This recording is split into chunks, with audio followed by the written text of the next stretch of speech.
Laissez-vous guider vers votre vérité. Bonjour et bienvenue dans ce sanctuaire sonore Havre Sacré. Je suis Jennifer Bloom, thérapeute holistique et doula, spécialisée dans l'accompagnement des passages de vie et la libération des blocages. Aujourd'hui, j'ai à cœur de vous parler justement des blocages dans votre vie qui viennent notamment de vos croyances limitantes. Alors, qu'est-ce qu'une croyance? Comment les identifier? De quels blocages sont-elles responsables dans votre vie? Et surtout, comment s'en libérer? Aujourd'hui, c'est vraiment ce sujet que je choisis de traiter car vous avez été nombreuses et nombreux, et je vous en remercie, à me le demander. C'est pourtant un sujet qui est très largement expliqué aujourd'hui et démocratisé, mais pour lequel il y a encore énormément de couches à creuser, si j'ose dire.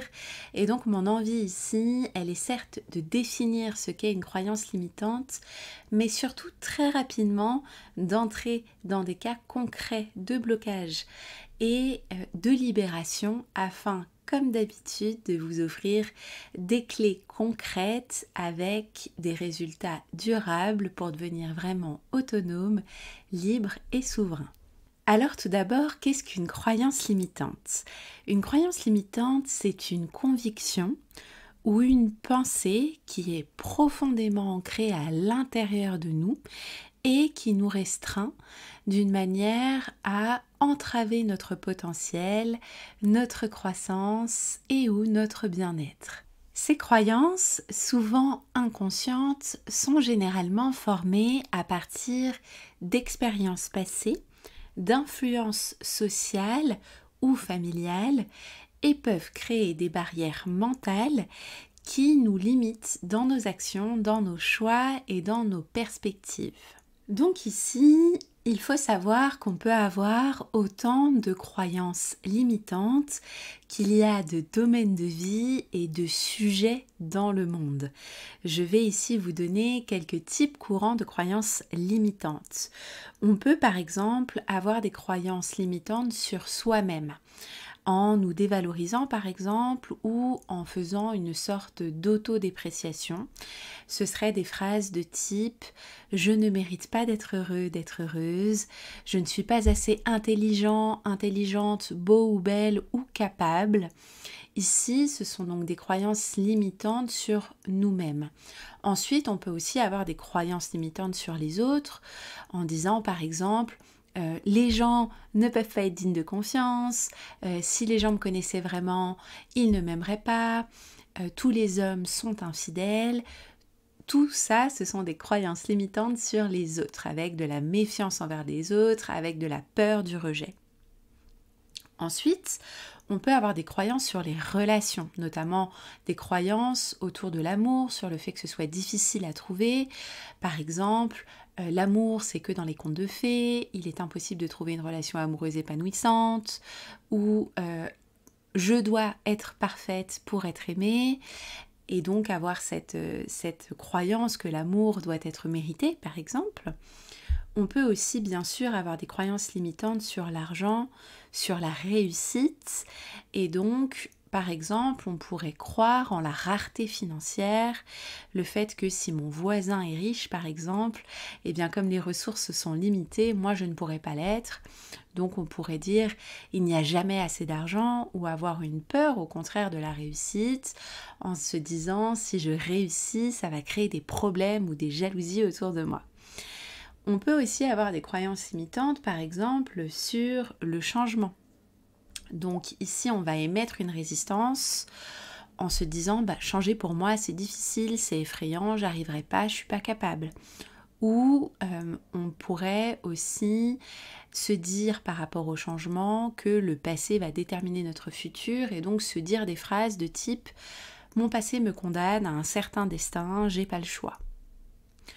On peut aussi avoir des croyances limitantes sur le monde en général, en disant que on vit aujourd'hui dans un monde hostile, par exemple, en disant voilà le monde est dangereux, en disant que le monde est voué au chaos, ou encore que la vie est toujours une lutte. Et là, ce sont des croyances du coup plus générales autour du monde.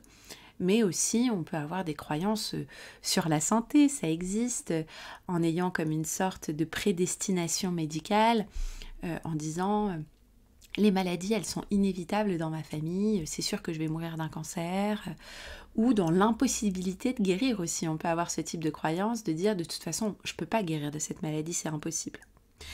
Donc, vous voyez qu'avec ces exemples, finalement, les croyances limitantes, elles peuvent s'exercer à différents niveaux de notre être, à différents niveaux extérieurs et sur différents sujets, différents domaines de vie. Et finalement, elles vont venir influencer notre vie, elles vont venir influencer nos comportements, nos choix dans tous les domaines, nos choix de carrière, nos choix dans nos relations et même au niveau de notre santé mentale. Alors, comment est-ce qu'on fait maintenant pour identifier les croyances? Vous avez eu quelques exemples, peut-être que jusque-là, vous avez remarqué que vous étiez aussi dans une croyance par rapport à certains domaines de votre vie. Mais comme elles sont inconscientes, comme je vous le disais en préambule, comment est-ce que vous allez faire pour vraiment remarquer celles qui créent votre identité? Alors, je vais commencer par, on va dire, la clé number one, le point crucial qui d'ailleurs peut s'appliquer à bien d'autres mécanismes limitants dans notre vie. C'est ce que j'appelle l'auto-observation pour ramener l'inconscient au conscient. C'est donc un premier stade qui peut déjà être compliqué parce que ça va venir appuyer sur notre volonté de transformation. Bien souvent, c'est plus simple effectivement de se plaindre, de se victimiser ou de se résigner plutôt que de sortir la tête du sable, de sortir du déni et de prendre vraiment les rênes de notre vie, notre responsabilité. Donc ici déjà, si vous vous sentez bloqué à cette première étape d'auto-observation, je vous encourage vraiment à vous faire accompagner par moi ou quelqu'un d'autre pour vous aider à mettre en lumière vos schémas inconscients. Je repasse tout de suite du coup à la partie auto-observation. Qu'est-ce que je veux dire par là? C'est très simple, je vous invite à prendre le temps pour réfléchir sur vos pensées quotidiennes. C'est vraiment vous inviter à écouter votre dialogue intérieur, la façon dont vous vous parlez, mais aussi la façon dont vous allez parler de vous en société. Être conscient de la manière dont vous parlez de vous-même, mais aussi la façon dont vous parlez du monde qui vous entoure, que ce soit le monde de l'entreprise, que ce soit votre travail. Par exemple, est-ce qu'on doit travailler dur pour réussir, que ce soit les relations amoureuses, par exemple, on vit dans un monde sans engagement, ou essayer de vous mettre vraiment à l'écoute de toutes ces phrases que vous dites un peu comme une généralité, toutes les pensées, les convictions que vous pouvez avoir et que vous pouvez partager avec l'extérieur.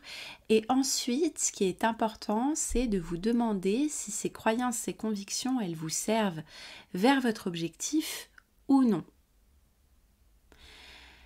Parce que par exemple, une croyance qui est tournée de façon négative ou une pensée qu'on pourrait imaginer négative, elle n'est pas forcément limitante pour vous. Et une croyance limitante pour vous, elle n'est pas forcément limitante pour quelqu'un d'autre. Donc ce qui est important, c'est qu'une fois que vous avez retenu et peut-être écrit les pensées qui vous parcourent de façon générale au quotidien, connectez-vous plutôt à l'énergie qu'elle va diffuser en vous. Comment vous vous sentez quand vous pensez ça ? Pour vous aider à comprendre mon propos, imaginons une situation concrète. Imaginons une personne qui a la croyance suivante. Je ne suis pas douée pour les chiffres. Eh bien, pour certaines personnes, cette croyance, elle peut être tout simplement perçue comme une observation de compétence. Donc la personne va se sentir neutre ou indifférente lorsqu'elle pense à cette affirmation. Peut-être qu'elle n'a pas besoin de cette compétence en chiffres, en mathématiques, spécifiquement dans le domaine d'activité qu'elle exerce, ou qu'elle est à l'aise avec d'autres compétences qui vont compenser cette lacune perçue. Cependant, pour une autre personne qui se dit « je ne suis pas douée pour les chiffres », cette croyance, elle peut être profondément limitante parce que chaque fois qu'elle va penser à cette affirmation, qu'elle va recevoir des factures, qu'elle va consulter son compte en banque, qu'elle va faire un budget, qu'elle va devoir épargner, qu'elle va avoir d'ailleurs quelconque projet, eh bien, elle va se sentir frustrée. Elle va se sentir impuissante, elle va se sentir découragée et elle va procrastiner. cette croyance, elle va en fait l'empêcher de vivre son quotidien et l'empêcher de passer à l'action et de poursuivre des opportunités. Donc ici, vous vous rendez bien compte de la différence. Pourtant, ces deux personnes, elles ont la même croyance, mais pour une des personnes, cette croyance, c'est juste une observation, et pour l'autre, elle est limitante. Donc c'est important de se connecter à l'énergie émotionnelle que cette croyance va générer en nous pour comprendre son impact réel sur notre vie et notre bien-être. Si une croyance génère des émotions négatives persistantes et entrave notre capacité à réaliser nos objectifs, à passer à l'action, ça peut être bénéfique de remettre en question et de transformer cette croyance pour justement favoriser la croissance personnelle et notre bien-être. Après l'auto-observation, je dirais la deuxième étape, ce serait de réfléchir un petit peu sur les événements passés. C'est-à-dire qu'ici, je vous invite à explorer les expériences qui ont pu influencer vos croyances actuelles, d'identifier par exemple les messages que vous avez reçus dans votre enfance ou les moments qui ont pu laisser une marque, et ensuite choisissez si cette croyance, vous souhaitez continuer de la nourrir ou si au contraire vous vous dites elle ne m'appartient pas, moi je ne crois pas en cette croyance et je veux m'en libérer. Ensuite, un autre outil, une autre façon de se rendre compte si nous avons des croyances limitantes, vous pouvez être attentif aux réactions émotionnelles que vous avez. Si c'est difficile pour vous, par exemple, de vous observer, comme je vous disais dans la première étape, ou de regarder un petit peu l'énergie émotionnelle que vous avez derrière une croyance, parce que vous avez du mal peut-être à vous connecter à vos émotions à ce moment-là, ça peut être de voir du coup la façon dont vous allez réagir à une situation. Parce qu'effectivement, si vous avez une réaction forte par rapport à une situation, ça peut laisser penser qu'il y a une croyance limitante qui est sous-jacente. Je vous donne un exemple concret. Imaginez que vous soyez une personne qui se retrouve fréquemment confrontée à des invitations à des événements sociaux, mais qu'à chaque fois que vous pensez y participer, vous ressentez une anxiété intense. Là, vous êtes confronté de nouveau à cette situation, vous recevez une invitation, vous remarquez un pic d'anxiété immédiat, une boule au ventre, des pensées négatives sur votre propre valeur sociale, vous avez un fort désir d'éviter la situation aussi, donc tout ce qui va être comportement d'évitement, de fuite aussi, peuvent vous renseigner sur une croyance limitante. Ici, finalement, l'interprétation de ces réactions émotionnelles, ça peut indiquer qu'il y a effectivement une croyance ici qui pourrait être par exemple le fait de ne pas être suffisamment intéressant ou intéressante socialement pour entrer en relation avec d'autres personnes, d'avoir la peur, parce que l'anxiété générée, ça peut être la peur d'interagir socialement, ça peut être la crainte d'être jugé, la crainte d'être rejeté. Donc, à cause de cette croyance limitante sur le fait qu'on n'est pas suffisamment intéressant socialement, qu'on est timide, qu'on va intéresser personne, qu'on va être jugé, qu'on va être rejeté, et bien finalement, on ne va pas se rendre à ces événements de façon générale. Et peut-être qu'à terme, on va même plus se poser la question de savoir si on y va ou pas, on regardera même plus si on est invité ou on répondra même plus. Donc, en raison de cette croyance, la personne en question, elle va avoir tendance à tout éviter et à limiter les opportunités de connexion, de réseautage et d'épanouissement social. Donc, ce comportement de fuite, ce comportement d'évitement, cette réaction à une situation, elle va aussi vous mettre la puce à l'oreille sur une éventuelle croyance limitante sous-jacente. Donc, c'est important, finalement, d'analyser vos schémas comportementaux. C'est important d'identifier ce qui est récurrent, ce qui pourrait être lié à des croyances limitantes, d'explorer les actions que vous évitez ou les choix que vous faites par habitude. Un exemple concret, c'est la procrastination dans la prise de décision professionnelle. Une personne qui évite fréquemment de prendre des décisions importantes liées à sa carrière, elle repousse constamment des choix, par exemple tels que chercher un emploi, demander une promotion ou suivre une formation. Et elle va constater que ces schémas de procrastination, ils sont devenus récurrents dans sa vie professionnelle.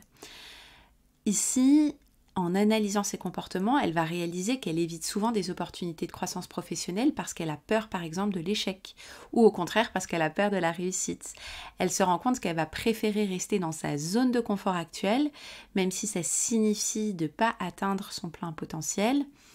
Et ce schéma, il est souvent accompagné finalement par de l'auto-sabotage, par des pensées du type « je suis pas assez compétent »,« je mérite pas de réussir », et donc ça va avoir un fort impact sur la carrière de cette personne puisque ça va limiter les opportunités professionnelles.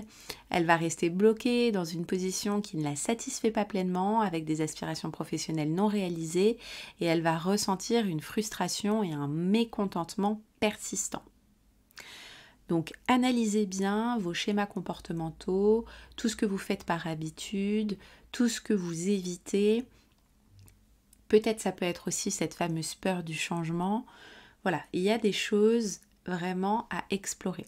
Pour la peur du changement, il faut identifier les domaines de vie où vous ressentez une résistance. Encore une fois, l'idée de la croyance limitante, c'est que vous n'êtes pas OK avec ça. C'est que vous n'avez pas envie forcément d'y penser. C'est que vous avez toujours un peu cette énergie émotionnelle où vous sentez qu'il y a un blocage, où vous sentez que vous avez mal quelque part dans votre corps. Donc, c'est important d'avoir cette reconnexion à vous pour explorer, ici par exemple, la peur du changement. Donc, quels sont les domaines où vous ressentez une résistance, un blocage ? Par exemple, vous n'êtes pas épanoui dans votre couple, mais vous préférez rester avec votre partenaire parce que vous avez peur du changement. Donc vous avez identifié que l'idée de mettre fin à la relation et d'explorer quelque chose de nouveau vous cause une grande anxiété et une résistance au changement. Ça peut venir ici nous donner l'idée de croyances limitantes sous-jacentes. Par exemple, vous pourriez croire que la fin de la relation ne soit suivi de la solitude permanente, que vous ne trouviez jamais quelqu'un d'autre ou que peut-être aussi vous ne méritez pas une relation plus épanouissante. Ici, ce sera vraiment à vous d'aller creuser ce qui se passe et pourquoi vous pensez que vous ne pouvez pas changer. D'où vient cette résistance ? Ces croyances limitantes, en fait, elles vont vraiment empêcher votre capacité à envisager le changement comme une opportunité positive pour votre vie amoureuse, ici en l'occurrence. Si vous sentez que toutes les clés que je viens d'essayer de vous donner pour vous auto-observer, pour observer vos relations émotionnelles, pour avancer, eh bien, ça ne marche pas, vous êtes bloqué. Si vous sentez que vous êtes trop déconnecté de vos émotions, de vos comportements, de vos peurs et que tous les outils déjà cités donc ne vous aident pas à identifier vos croyances, je vous invite dans ces cas-là à une structure de journaling, c'est-à-dire d'écrire matin, midi, soir, tenir un journal pour noter vos pensées, vos émotions, vos réflexions. De vraiment découper le travail pour déjà ramener à votre conscience quelles sont les pensées générales que vous avez tout au long de la journée. Donc prendre 5 minutes le matin, prendre 5 minutes à midi, prendre 5 minutes le soir pour écrire tout ce qui vous passe par la tête, les pensées, les émotions, les réflexions. Et ensuite, vous allez pouvoir, en relisant votre journal plus tard, détecter peut-être des tendances ou des croyances sous-jacentes. Et c'est là que vous allez pouvoir creuser. Et si bien sûr, après tout cela, œuvrer seul vous paraît vraiment être une montagne impossible à surmonter, ne vous découragez pas. Vous avez sûrement besoin de soutien. Surtout, n'hésitez pas à vous faire accompagner sur votre chemin. Parfois, on n'a tout simplement pas l'espace ou l'énergie nécessaire pour avancer seul. On a besoin d'être accompagné. Ici, c'est absolument pas une faiblesse. Au contraire, c'est une force. Ça demande du courage de se prendre en main, de choisir vraiment d'être accompagné pour avancer plus loin. Donc, n'hésitez pas à solliciter un œil expert pour aussi gagner du temps dans votre transformation. On ne risque jamais rien à demander du soutien. Parenthèse fermée. Ici, je vous ai offert du coup des cas concrets de croyances limitantes dans différents domaines de votre vie et des moyens pour les identifier. Maintenant, j'aimerais vous partager ce que moi j'appelle les différents types de blocages que ces croyances peuvent engendrer dans tous les domaines de votre vie, pour ici aussi vous apporter un éclairage différent et peut-être une porte d'entrée vers votre future transformation. Dans un premier temps, il y a ce que j'appelle les blocages émotionnels. Donc ici, ce sont des croyances limitantes qui peuvent créer des blocages émotionnels en alimentant des sentiments de peur, d'anxiété, de culpabilité, de honte ou d'insuffisance. Elles peuvent, ces croyances, empêcher une personne d'exprimer pleinement ses émotions ou entraver son bien-être émotionnel de façon générale. On a aussi des blocages comportementaux qui sont engendrés par des croyances limitantes qui vont créer du coup tous ces comportements d'évitement dont j'ai déjà parlé, de procrastination ou d'auto-sabotage. Elles peuvent empêcher une personne de prendre en fait des risques, de saisir des opportunités ou d'atteindre ses objectifs. Ensuite, on a des croyances limitantes qui peuvent créer des blocages relationnels. Elles vont venir interférer dans les relations interpersonnelles en générant des conflits, des malentendus ou des difficultés de communication. Elles peuvent également conduire à des schémas relationnels toxiques ou à des difficultés à établir des liens profonds, significatifs. Et il y a des croyances aussi limitantes qui vont créer bien sûr des blocages professionnels. Donc ici, elles vont limiter les aspirations professionnelles d'une personne en entravant sa confiance et ses compétences, en restreignant ses choix de carrière ou en la maintenant dans une zone de confort professionnelle peu gratifiante. Et puis on a les blocages personnels où là effectivement les croyances peuvent restreindre même la perception de soi d'une personne et son potentiel d'auto-réalisation.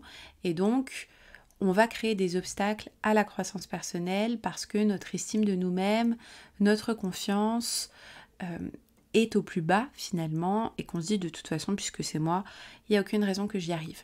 Donc voilà, ici, pour récapituler, les croyances limitantes, en dehors du fait qu'elles peuvent toucher tous les domaines de votre vie, ça peut créer finalement des blocages émotionnels avec des émotions intenses, peur, anxiété, culpabilité, honte, des blocages comportementaux tels que l'évitement, la procrastination ou l'auto-sabotage, des blocages relationnels de type conflit, malentendu, difficulté de communication, liens toxiques, des blocages professionnels où on va pas avoir confiance en ses compétences et donc on va restreindre tous ses choix de carrière, et des blocages personnels où là, ça va bien sûr être plus général et globalisé sur plein de domaines différents de nos vies où notre estime de nous-mêmes et notre confiance en nous est bloquée.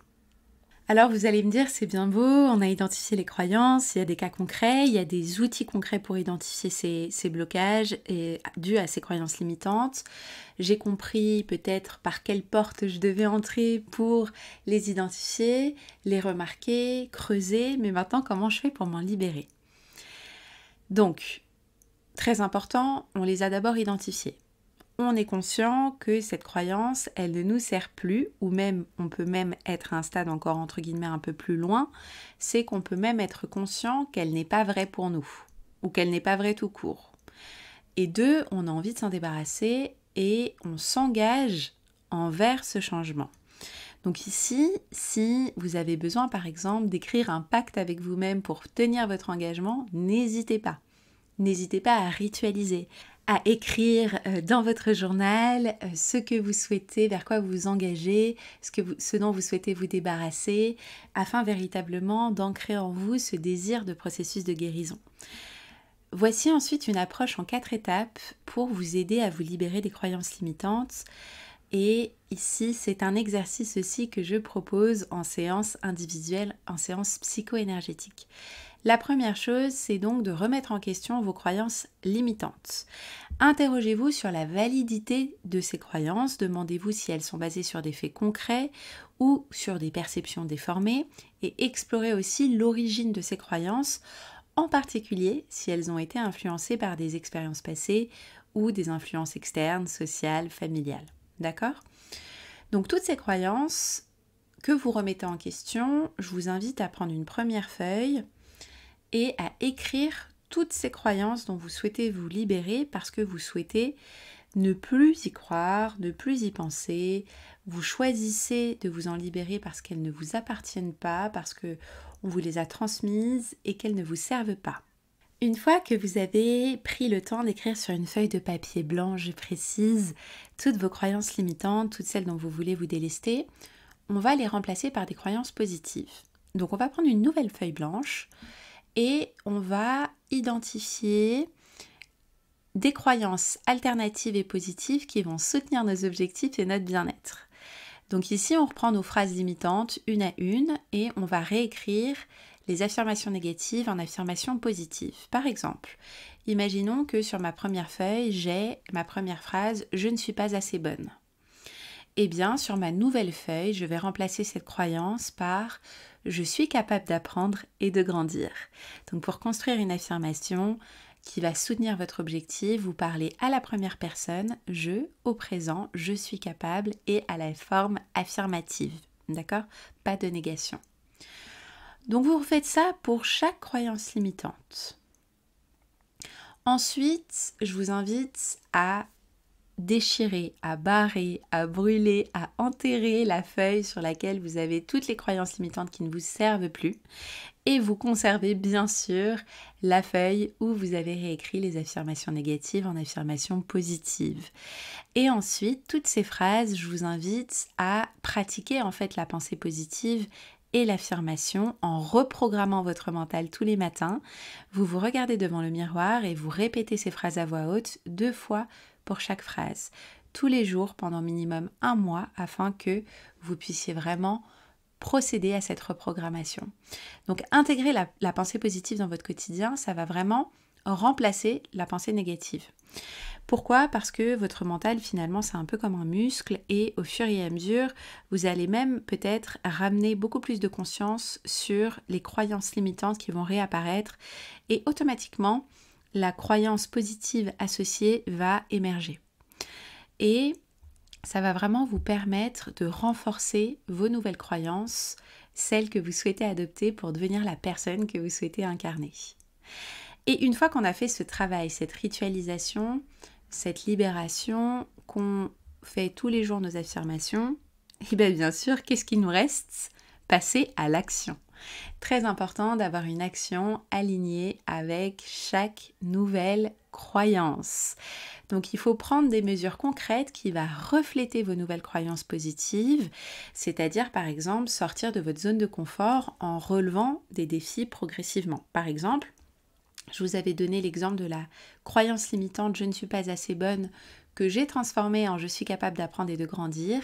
Eh bien, une action alignée avec cette croyance limitante pour justement nourrir notre nouvelle croyance positive, ce serait de m'inscrire à une formation, par exemple. Donc ici, c'est très important que vous vous montriez aussi, que vous vous démontriez à vous-même votre capacité à agir malgré les anciennes croyances limitantes que vous aviez. Et surtout, je dirais le dernier point très important, c'est de ne pas oublier que se libérer des croyances limitantes, c'est un processus continu. Je dis souvent d'ailleurs que la guérison n'est pas linéaire mais cyclique, parce qu'on va toujours être challengé au cours de notre vie.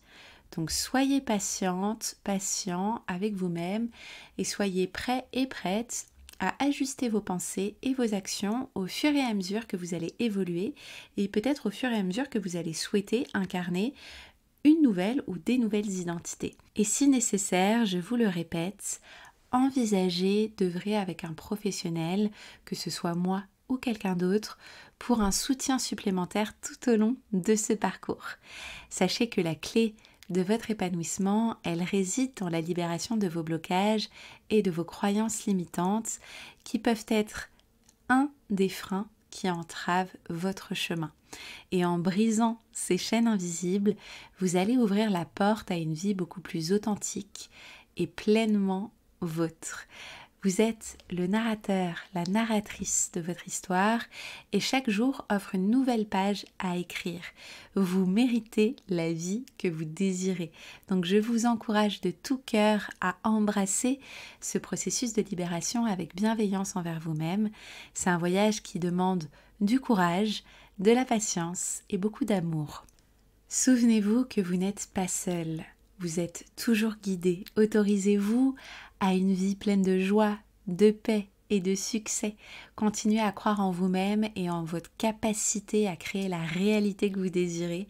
Avec chaque pas que vous faites vers votre liberté, vous vous rapprochez un peu plus de la vie épanouissante que vous méritez.